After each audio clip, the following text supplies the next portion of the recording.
What's going on, guys? How y'all doing? It's Shawn, aka Campaign Poppy with 1017 Click Squad. I'm here in the beautiful Sedona, Arizona. I wanted to reach out and say hi to everybody at the Affiliate World Conferences.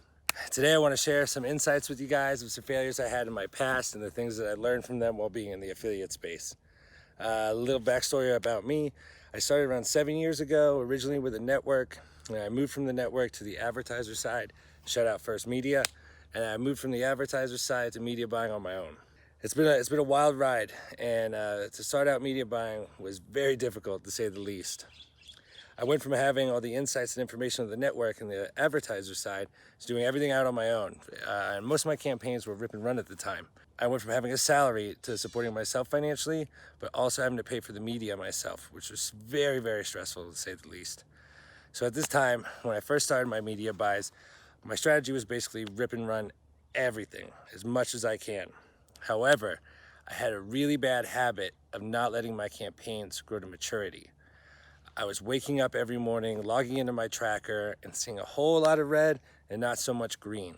And when you're paying for yourself and taking care of yourself and you have to live, that could be a little disheartening at times.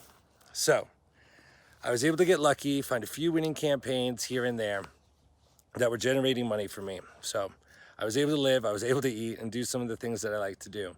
However, it wasn't until I sat down with two awesome guys in this space, Paul J. Paul and Omri Gal, that I really had a mind shift on what I was doing. Previously, I'd set the campaigns up live on any traffic source, whether it's push or pop or native. I'd let them launch, and immediately when I start seeing red or super low CTR, I'd cut it. I'd cut it right away, and I didn't give the campaign enough time to mature. Well, Paul and Omri told me I was looking at it the wrong way. They told me that I shouldn't be looking at it in a way that I'm losing money, but in a way that I'm buying data. Now, once they said that to me, it really changed a lot.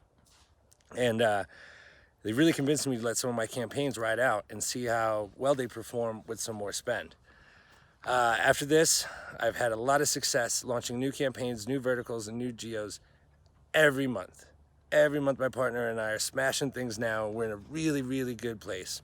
And without this bit of information from these guys, I don't think we'd be where we are today. It was a huge mindset change for me. It really alleviated a lot of stress from my life. It really made things a lot better for me at home. I hope everybody's staying safe, and I hope this helps some guys out that are starting out now to realize that, you got to spend a little money to make a little money. I can't wait to see you guys in 2021, and I hope everyone's having a good time. Peace.